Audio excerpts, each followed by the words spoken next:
Hi everyone, my name is Daniel Maurice, and in this video I'll be explaining how Bassett's Island Oysters can improve their marketing program. Now, this is a company started about 4 years ago by my father and his partner Jim Rosignol, and their dual mission is to produce premium quality shellfish for the local market in an environmentally sustainable fashion while still concentrating their efforts and activities on ideas that further promote environmentally sound techniques and technologies to advance the aquaculture industry as a whole. Now, the first thing I did when assessing the business was conduct the SWOT analysis that we talked about in chapter two. Their strengths are pretty clear. They have an amazing pricing strategy with great margins and pricing consistent with industry standards. And they also have an extremely positive impact on not only the local economy, but also the ecosystem and environment. They've brought back native species to the area that are endangered and otherwise wouldn't be there. And those include the black terrapin turtle and black sea bass.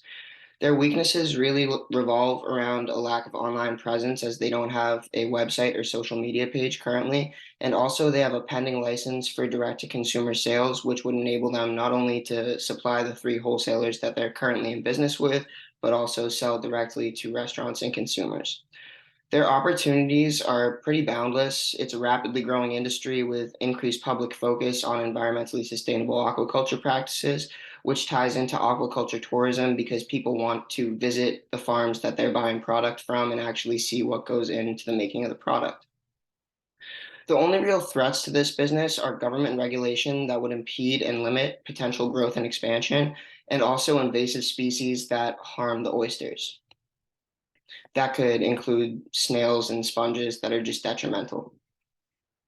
Like any marketing discussion, I'm also going to touch on the four P's: product, price, promotion, and place. The product speaks for itself. Oysters, they're great and they have great margins, which brings me to the pricing strategy, which doesn't need much work at all. However, the promotion strategy and placement strategy go hand in hand and definitely need a lot of improvement with increased organizational focus on marketing via social media and collaboration with other businesses in the industry.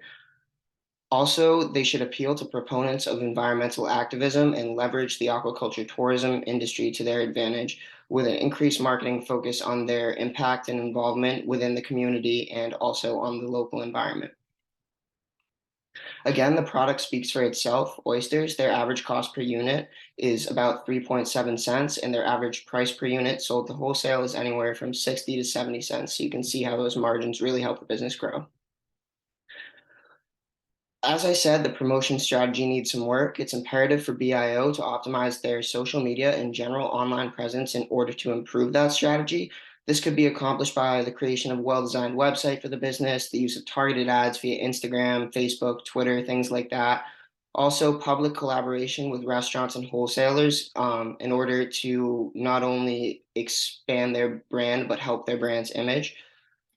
Increased focus on community involvement could also go a long way in that area, and showcasing sustainable business practices and the positive impact that BIO has on the local environment, economy, community as a whole would go a long way with potential customers. Their placement strategy also needs some work as BIO must consider the mediums in which it interacts with prospective wholesalers and consumers in order to maximize not only their earning potential, but also their brand image. Strategic placement could be publicly associating the brand with local restaurants and sustainable aquaculture online and in person, hosting events with restaurants and wholesalers to really get not only their product out there, but what BIO stands for as a business. Expanding that social media presence and leveraging the growing aquaculture tourism industry to their advantage in order to attract a wider variety of consumer demographics is imperative to the business's success, especially in today's very technological world. Incorporating an immediate market segmentation strategy in the organization's marketing approach is also a big thing, and I'm going to talk about that now. By this marketing segmentation strategy, I mean online and really separating consumer demographics into aquaculture and ecotourism. Um, and by that, I mean appealing to proponents of environmental activism, those people who actually want to visit the farm and make it more of an experience than just a product.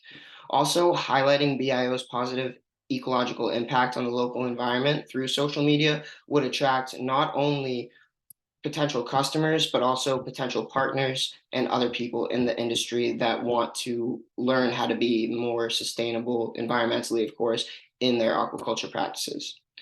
Developing social partnerships with restaurants and appointing brand ambassadors would also go a long way, as people really want to see not only who sells the product, but who enjoys it. And I believe that that would be best accomplished through social media. As you can see here, these are just some pictures, their brand logo. And down on the left, you can actually see the black terrapin turtles that have returned to the area as a result of the oysters' effect on the local environment. Now, we talked about trendsetters in chapter 5 and guide sheet 2. Well, it's not going to be people like Snoop Dogg. What I mean is that BIO ought to establish social media partnerships with popular seafood retailers and local restaurants. That could be Red Lobster, Bubba Gump Shrimp. The Lobster Trap is right next to my house, and I'm sure they would be up for this kind of partnership as they're a very social restaurant. Catalyzing public interest by establishing a credible reference group with these restaurants is what we're going for here, and highlighting public figures in the local community committed to the practice of sustainable aquaculture, not only restaurant owners, but also local government officials. And here are just some examples. Now, the last thing I really want to talk about is cultivating the brand personality, as we talked about in chapter 11 during guide sheet 3. The 5 dimensions, according to Jennifer Ackner, are sincerity, excitement, competence, sophistication, and ruggedness, all of which are encompassed by Bassett's Island Oysters. We just have to advertise that through social media. Now, they are sincere, they have a commitment to sustainability. It's an exciting business. By offering tours, really leveraging that aquaculture tourism industry, we could bolster that excitement with customers and potential partners. Competence, it's a locally involved, highly regulated, and environmentally sustainable business. So clearly they're checking all these boxes. Sophistication, although the business itself might not seem like upper class and charming because really it's out on the water and it's a lot of hard nitty gritty work, the product is a delicacy, and that appeals to a lot of people, especially when marketed the right way through social media. Ruggedness, obviously, BIO, the initials or the acronym stands for bio. They're outside, it's farm to table, and you can see that happening if we market this company right.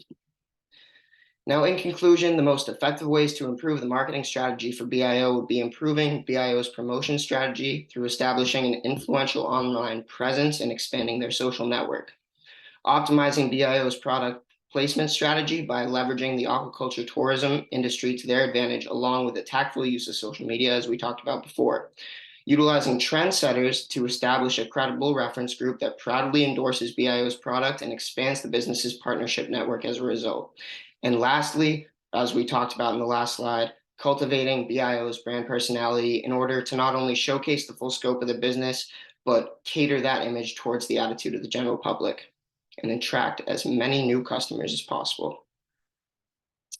And I'll leave you with this. Thank you.